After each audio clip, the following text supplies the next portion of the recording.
Prayer and revelation.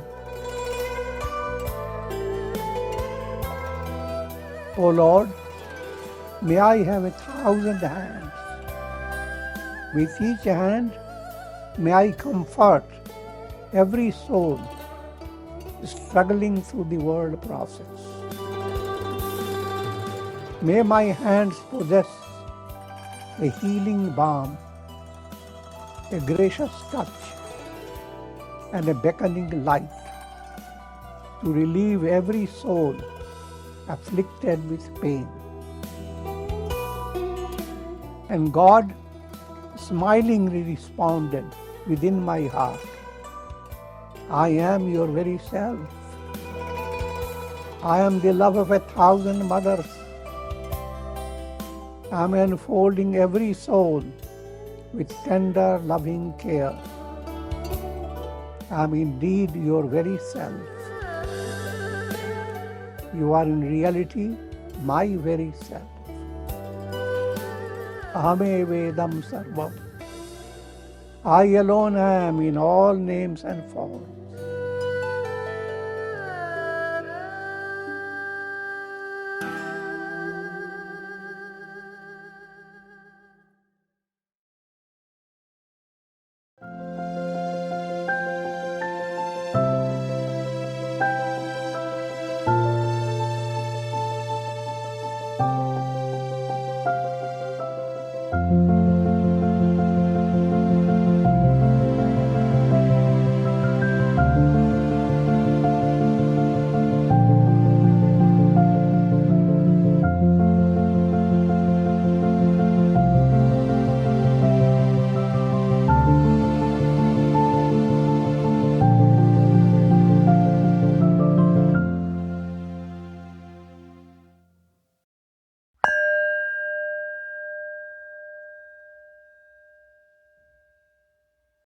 Om Neelambuja Shyamal Komalangam Sita Samaropita Vamabhagam Panau Maha Sayakacharu Chapam Namami Ramam Raghuvanshanatham. Adorations to Lord Rama, whose complexion is like a blue lotus, very tender and delightful in appearance. Sita is seated on his left side, carrying a powerful bow and arrow in his hands. Shri Ramcharitmanas, Ayodhya Kanda, and we are verse number 104.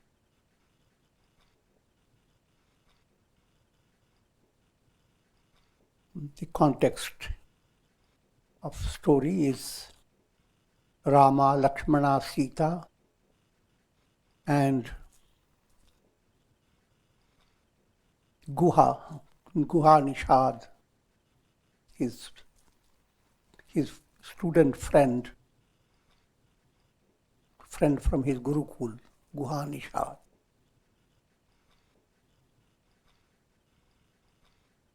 They are now visiting Prayagraj, most prominent pilgrimage center. Tehi din bhayav vitapatar basu, lakhan sakha sab kinha supasu.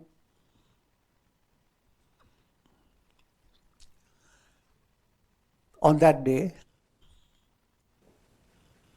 they found their residence under a tree.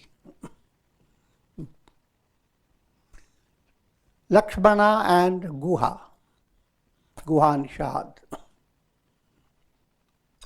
They had made all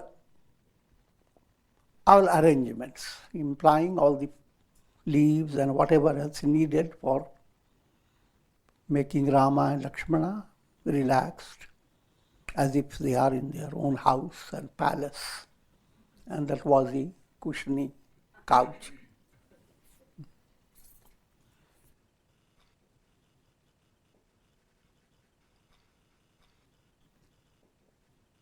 प्रातकृत करि रघुराई, तीरथ राजु देख प्रभु जाई.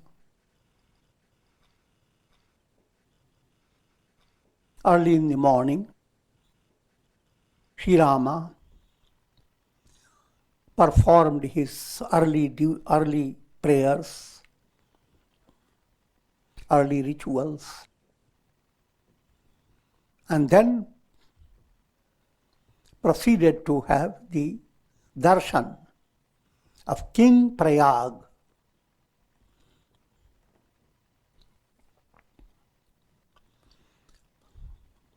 This is a very profound topic, so I'll be going very slowly and giving you deeper meaning. First point, Prayag is Tirath Raj. Any pilgrimage center is called Tirth.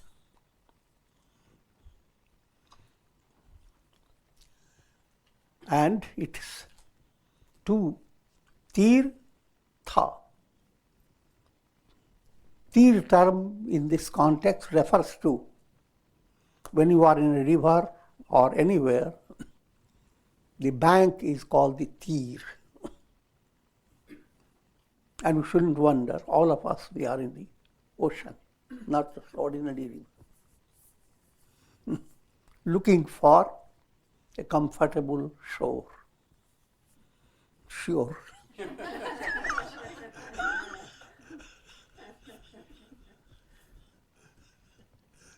To be sure.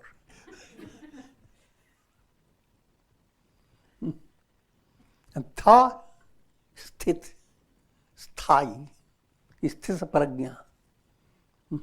Cross over the ocean of the world process and become established in wisdom.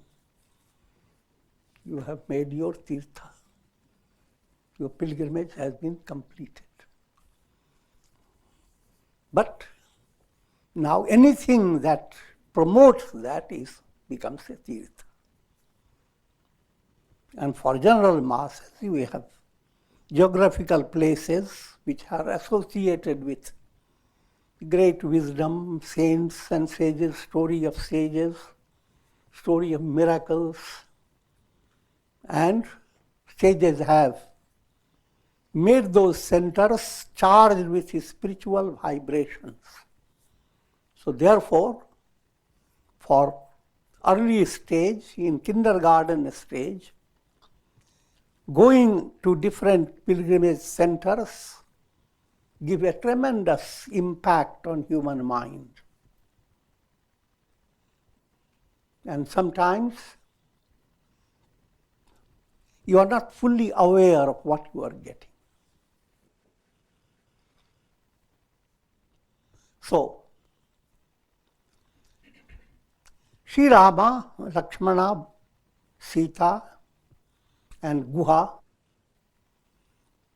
they are now visiting that prominent pilgrimage center known as Prayag. It is at the confluence of Ganges and Yamuna river. And there is a third river also, Saraswati, that doesn't show up on the earth. But scientists probe into it and there is a stream coming underlying. So three streams blend, Ganga, Yamuna and Saraswati. Confluence of these three is Prayagraj.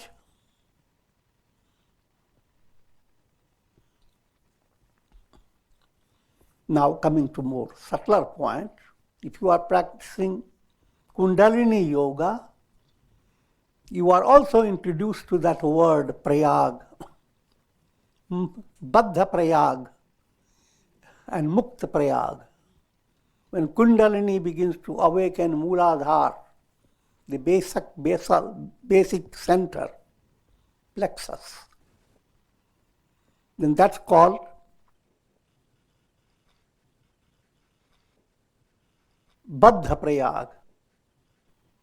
Baddha means it is potential. Your journey to Prayag begins there in a profound way. And there, the potentiality of three channels, Ida, Pingala and Sushumna. Ida flows through the left, Pingala through the right. Ida creates passivity, peace. Pingala creates activity. Both operate through your nostrils. Most people are not aware, but you can very easily detect which nostril is flowing. Left, right. When left flows, that means your body wants to be passive, cooled. Right flows, the nature in your body wants to rush, to be active. And when you are really calm, sattva enters in your personality. Then both of them don't know what to do. They both become both calm down. And Sushumna shows herself. Sushumna, that means now both nostrils begin to flow. Not one or two, one or the other, but both. When that happens, your mind is in a very advanced state. And you can really gain deeper movement in meditation, japa, or whatever you do. So, you have started your journey to Prayag from Mooladhara state. When your Kundalini rises to Ajna Chakra, that's called Mukta Prayag. Now Prayag movement has come to its climax. You have attained Prayag state. Now, Ramayana now gives you, very in an allegorical way, the description of Prayag Raj. Prayag Raj is actually moksha, liberation. At the shore of the ocean of the world process. And when you go there, you will become sthit pragya, tirtha at the highest level. So, description is described that Prayag, there is Tirtharaj, the ruler of Prayag Kshetra. Prayag Kshetra is a whole field, all surrounding around that confluence. Consider a whole village or a whole state. All that is Prayag Raj. That's mystically, that's the stage of liberation, moksha. That's Prayag Raj.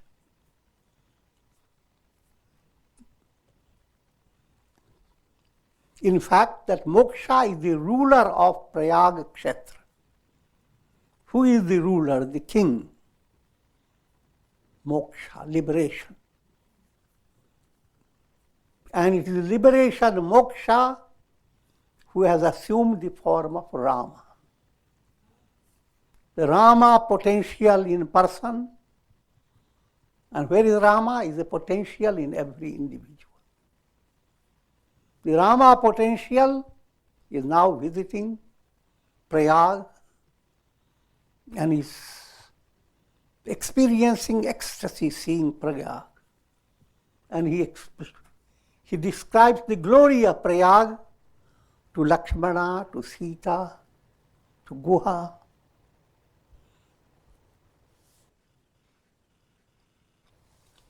Sachiva Satya Shraddha Priya Nari, Madhava Sarisa Metu Hitakari, Chari Padarata Bhara Bhandaru, Punya Pradesha Desha Aticharu. See, in just 2 lines of Chaupai, so much has been put together. First, you are given the understanding of the king of all that is sacred. And that's, as I've said, is moksha or Rama. That's the. Who is his minister? Satya. Satyameva jayate. That minister will never lead you to defeat. You follow the path of truth, victory is yours. So, minister is truth.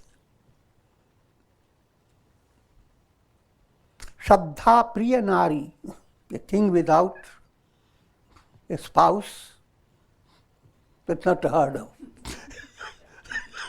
So his spouse is Shraddha. Shraddha is faith. Faith doesn't question, doesn't argue.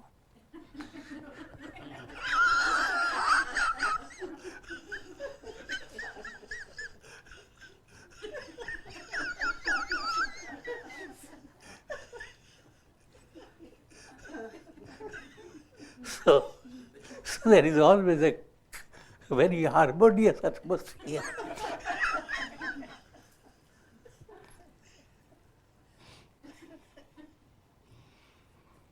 Madhava Sari Samitu Hitakari. And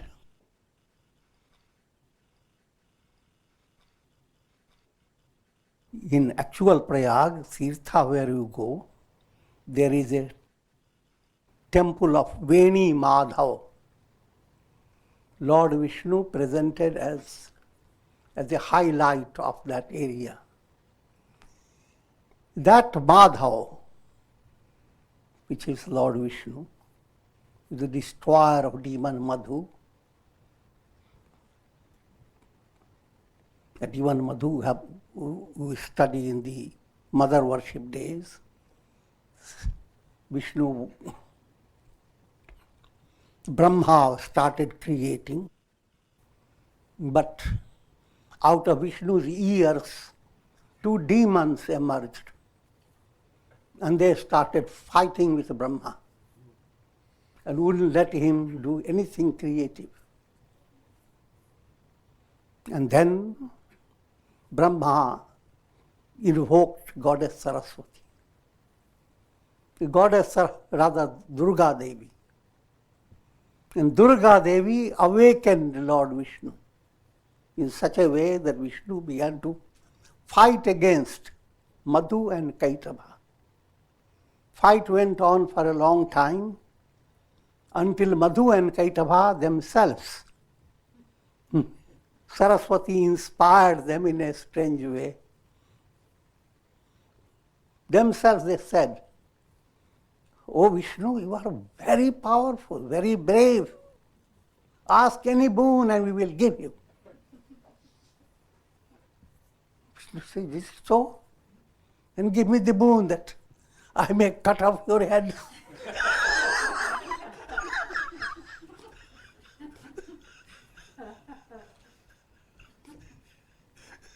They were shocked.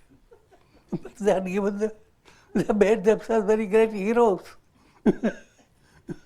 So they just thought out, all right, they said, but cut off our heads where there is no land, no water, when it is neither day nor night. The Lord Vishnu extends his thigh and says, "Look, it is not a land." And then at that time there was neither day, it was evening time, twilight. And he chopped off their heads. Therefore, he is known as Madhav. And Madhav term is also related to Krishna is highlighted as Madhav. But just to understand, it's an interesting way of giving stories. But the idea is, Brahma's work means creative. Creative urge within yourselves is restricted by attachment and hatred, like and dislike. Like and dislike, raga dvesha, when they dominate your mind. Then what happens? Your listening becomes restricted, as if muck has entered your ears. So instead of saying the muck has entered your ears, the scripture says, enter into Vishnu's ears.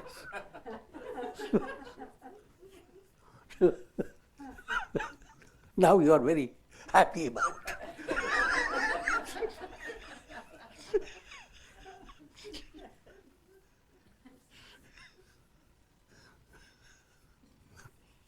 And fighting means purushartha. He is giving the example.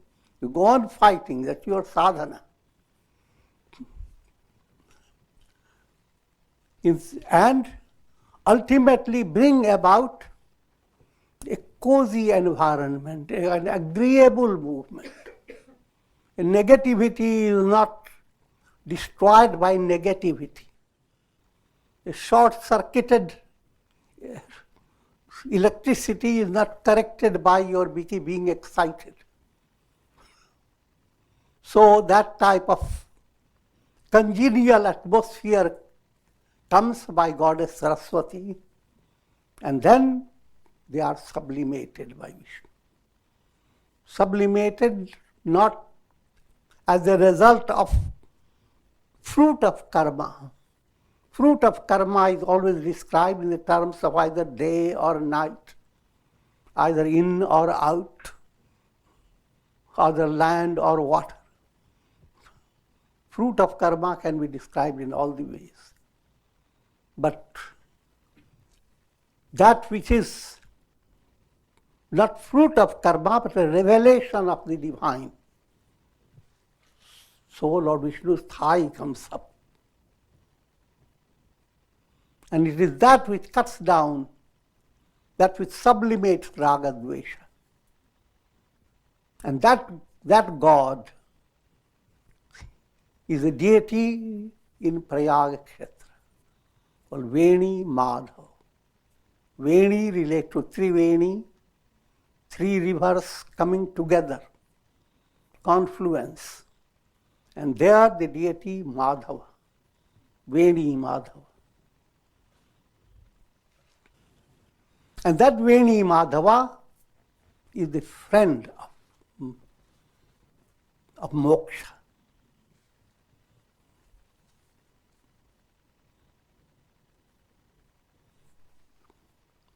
In other words, when you have attained level of moksha, you are in sannidhi with God, you are united with God.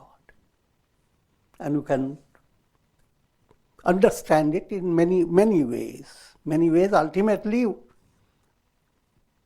God and you become just one and the same.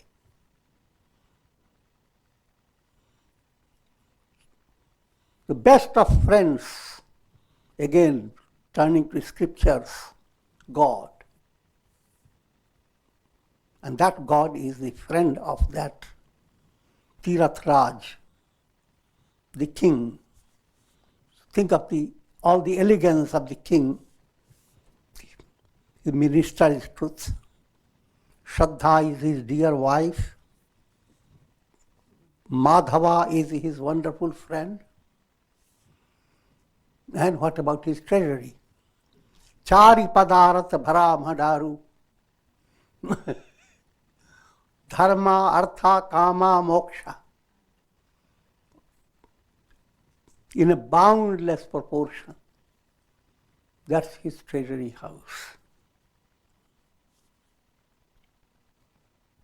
And this entire state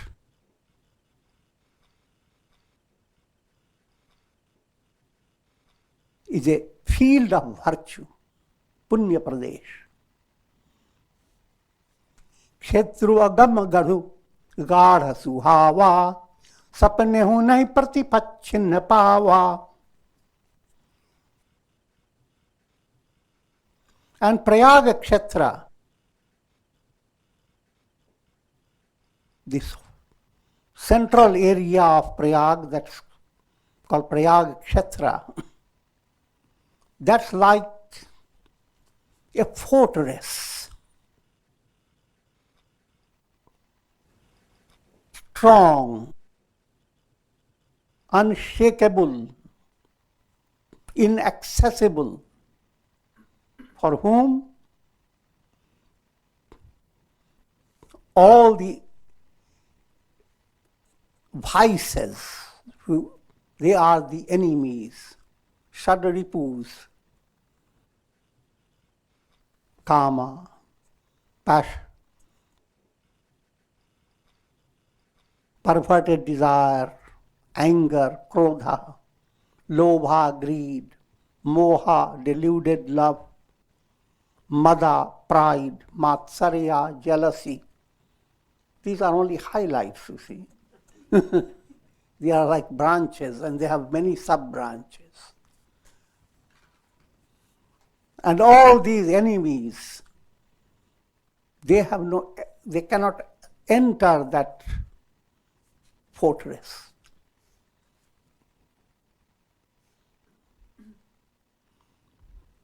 The fortress is not vulnerable to enemies.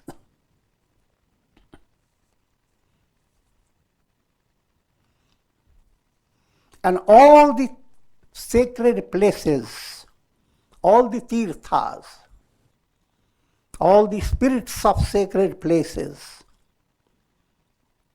they are the army of this great king. If you are going towards moksha, then you are as if visiting all pilgrimage centers. So all pilgrimage centers,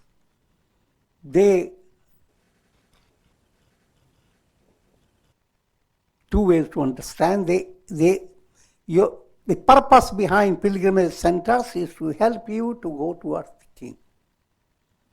Because they are all the generals of this big king, moksha, liberation, Rama.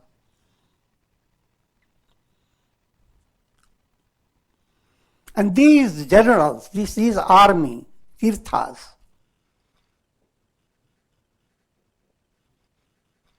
they are strong, valorous heroes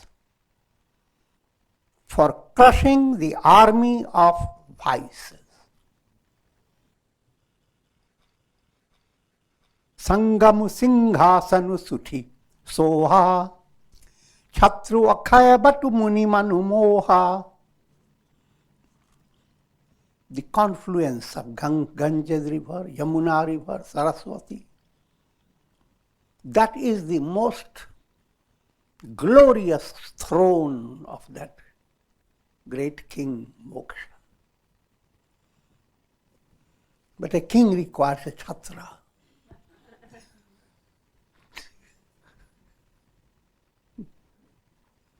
A special.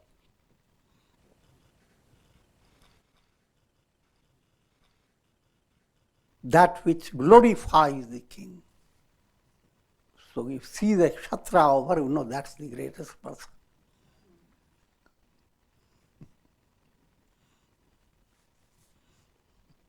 Remember what I said about umbrella. Umbrella.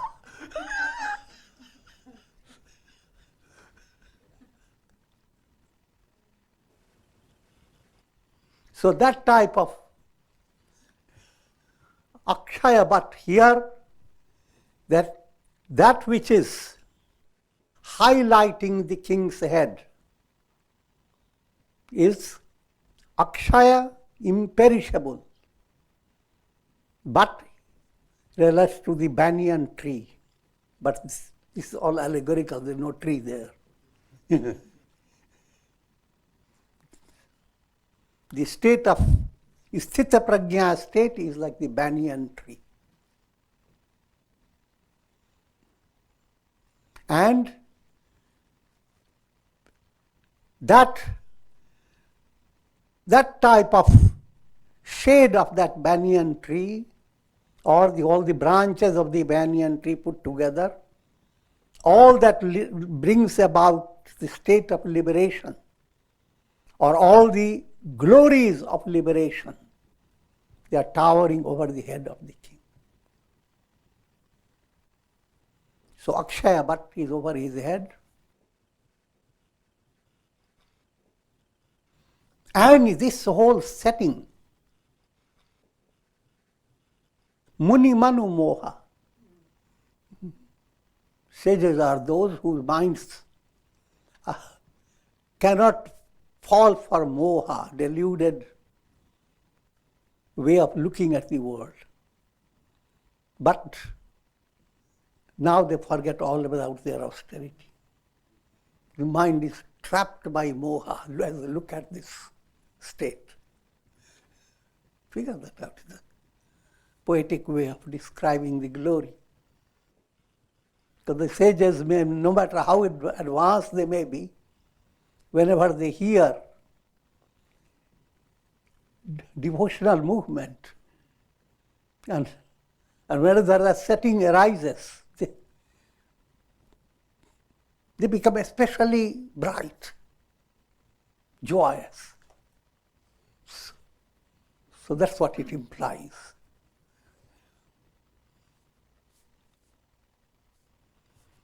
But now in old style glory of a king has to have something waving over his face. Chawari.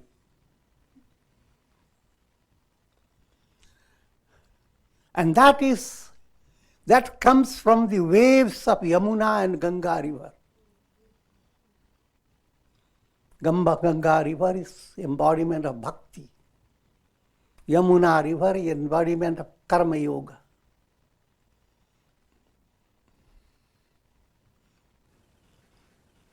And Saraswati is hidden in them. So those waves have made a nice old style chamar.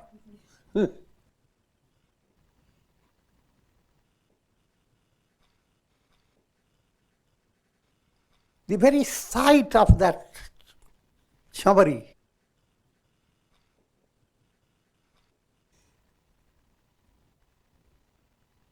rids one of dukh and daridrya, misery, dukh. And daridrya means you are unable to utilize your resources. You have a lot of resources, but you don't know how to use it. You have a lot of wonderful food, but your hand is so weak that you can't lift your spoon.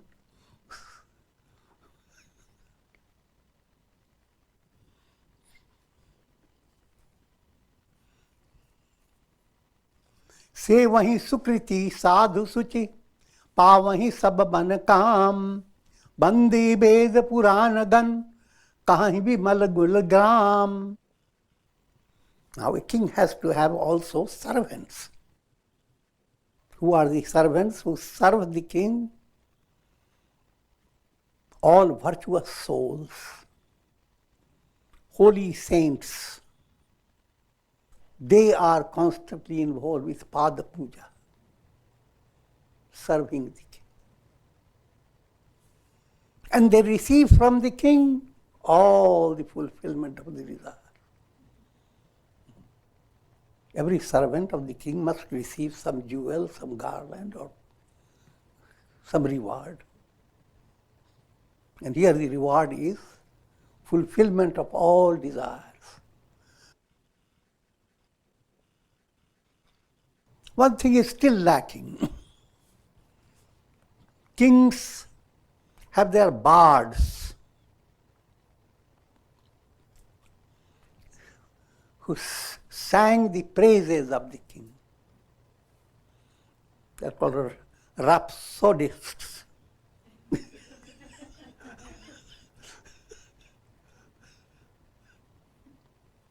And who are those rhapsodists? Vedas and Puranas. All spiritual literature, they are the bards, singing the glory of Brahman.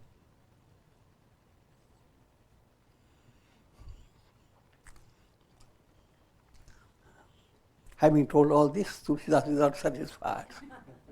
Ko kahi sakai prayag prabhau, kalusha punja kunjara mirgarau. Who can describe the glory of Prayag?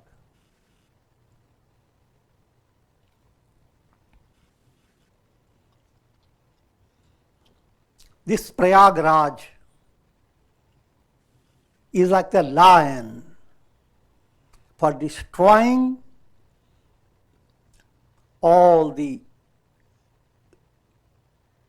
vices, all the sinful karmas.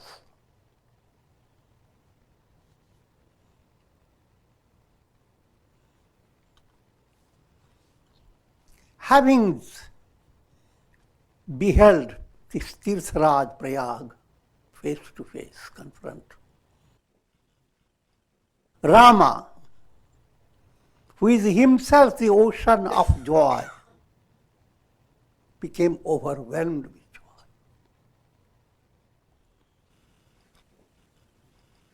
Kahi siya lakha nahi sakahi sunai, Shri Mukha Tirath Raja Badai.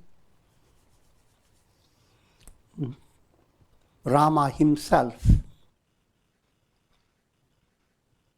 praised Tirath Raj, Prayag,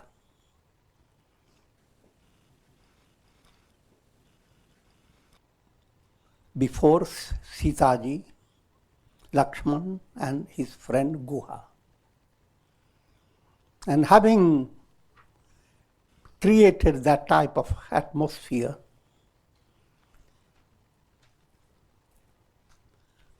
offering pranam to the confluence of the three rivers, they went on looking into gardens and forests by the confluence of three rivers, Triveni.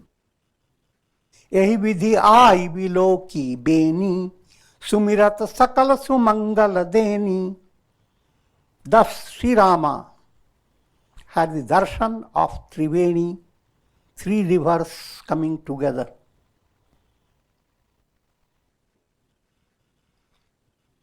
That Triveni, the very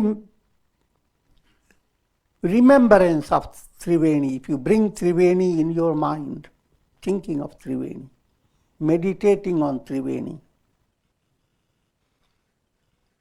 you are blessed with all wonderful, auspicious attainments. Giver of all Mangal. Mangal has its own different levels. If you desire to have something and you get it in a big qualitative proportion, it's Mangalam. Auspiciousness. Everybody looks for auspiciousness. Early in the morning, this squirrel looks at you. Say it's auspicious. But when a fox looks at you, it is suspicious.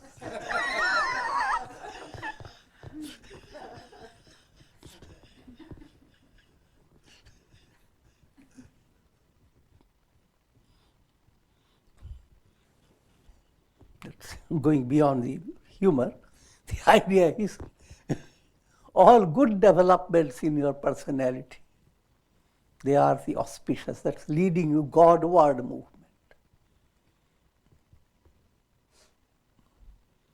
And simple meaning behind Mangal is that which allows your mind to melt away. Mangal.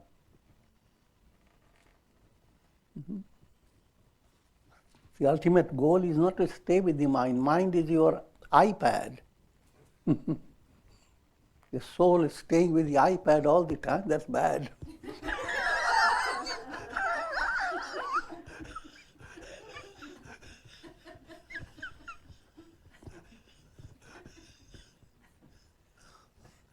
So, moving away from this iPad, melting it away. Every step you take towards it, that's real auspicious. Your soul will not be confined to a world of time and space. It becomes all permeating absolute reality. And that's Mangala. Satyam Shivam Sundaram.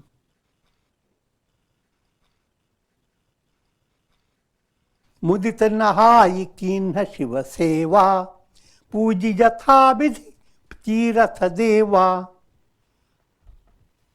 Joyously they entered into the confluence Triveni, and then they performed worship of Lord Shiva, as well as worship of different gods, gods that preside over pilgrimage centers.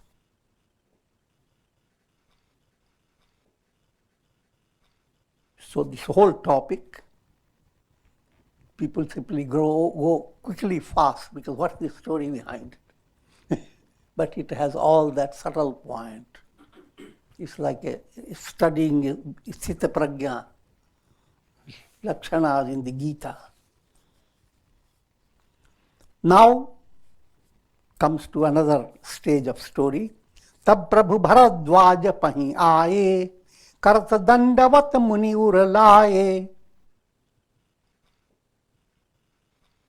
Then Rama and his party came to Bharadwaj as they continued their journey after Prayag.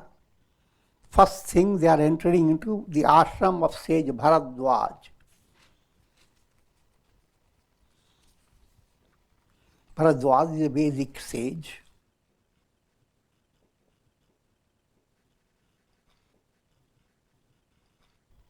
And when they bowed down to the sage got up and folded them in his own arms. Muni manamodana kachukahi jai, brahmananda rasi janupai. Especially enfolding Rama in his arms, the sage was so delighted. The delight of his mind cannot be described. It was the experience of bliss of Brahman. And again, that's the reality of it. That's how Rama is Brahman. And your goal is to become Bharadwaj.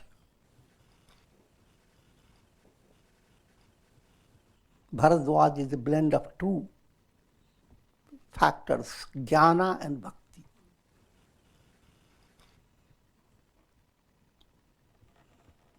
Din asis muni shaur ati anando asajani, lochan gochara sukrita phal manahu kiye vidhyani.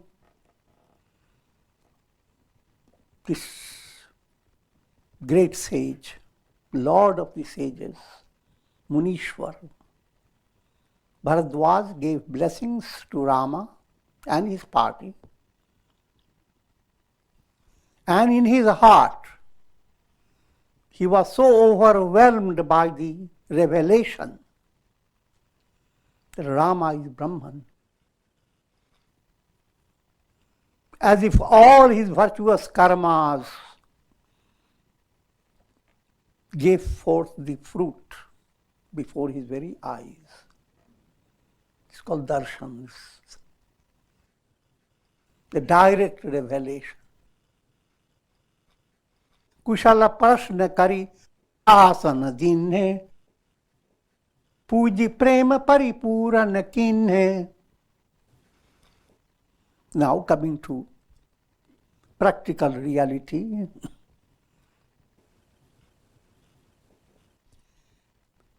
Bharadwaj Muni asked Rama, Kushal Pooch, how are you? How are things? How was your journey? Things of that nature, Kushal Pooch.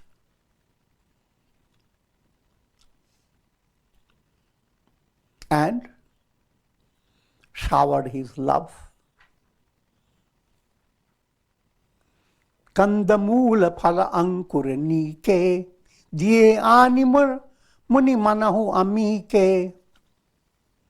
And the sage brought before Rama offerings. A guest has come from a distance, hungry and tired. First, his hunger has to be appeased. And so, Kandamul Phal Ankur. Kanda is bulbous fruits, like sweet potatoes. Mool is the roots, like carrots. Fruits and Ankur, sprouts.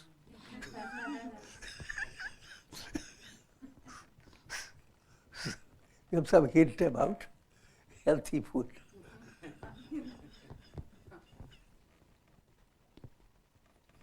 And that sage Bharadwaj brought himself before. Siya Lakhan jan sahit suhaye, atiruchi Rama moola phala khaye. Sita, Lakshmana, Guha, Shri Rama, with great delight, showing immense joy when they ate those offerings.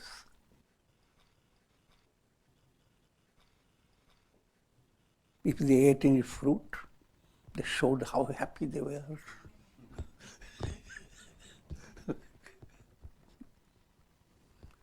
Whispering to another, that fruit, we have never seen like that.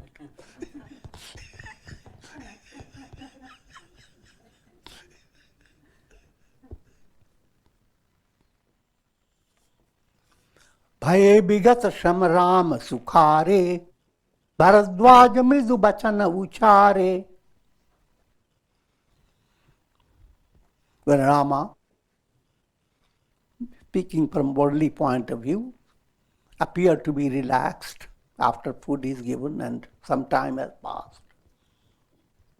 Then Bharadwaj spoke very tender words. Aju sufal taputira tatyagu, aju sufal japa yoga viragu. Hey Ram, by your darshan today, all my austerity, all my visiting pilgrimage centers, all my sadhana of renunciation, all have become successful.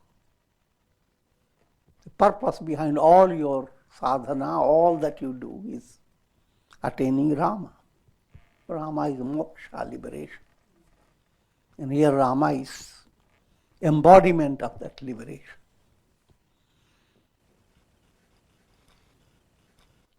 Today all my japa, all my yoga practice, all my vairagya have come to success.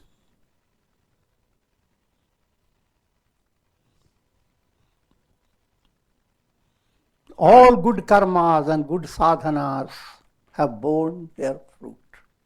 Ramadarshan. Labha avadhi sukha avadhi na duji, tumhare darasa aasa sab pooji.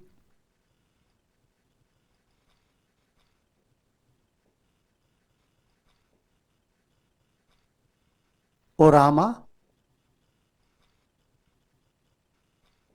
you are the ultimate boundary, ultimate limit of happiness.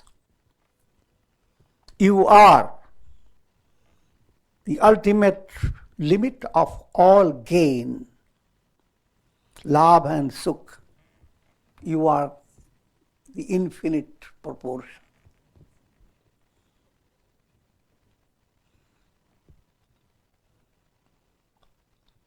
By your darshan, all my desires are fulfilled.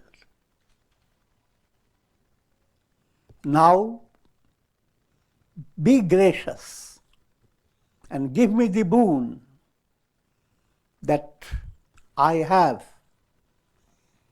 Sahaj Prem, love for your lotus feet. And love which is Sahaj, not exercising. It's when the bee tastes honey, it is Sahaj. You don't have to convince the bee it's good for you.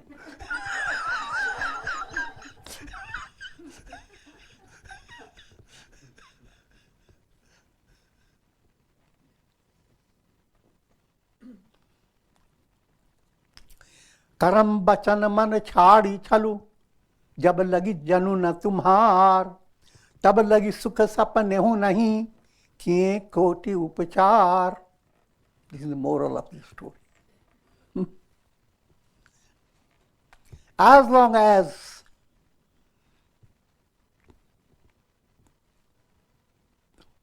a person does not become your das, doesn't surrender to you by action, word, and mental activity. Manasa, vacha, karmana. As long as you have not surrendered to God in all the three levels, through your mind, through your words, through your actions, then even millions of things you can go through and accomplish, you will not have that happiness. The happiness that you gain by surrendering to Rama, manasa, vacha, karmana, a complete surrender to God, being a das of God. As long as you have not accomplished that, you can go and attain so many things, not in one birth, million births, but all these births. Birth in vain.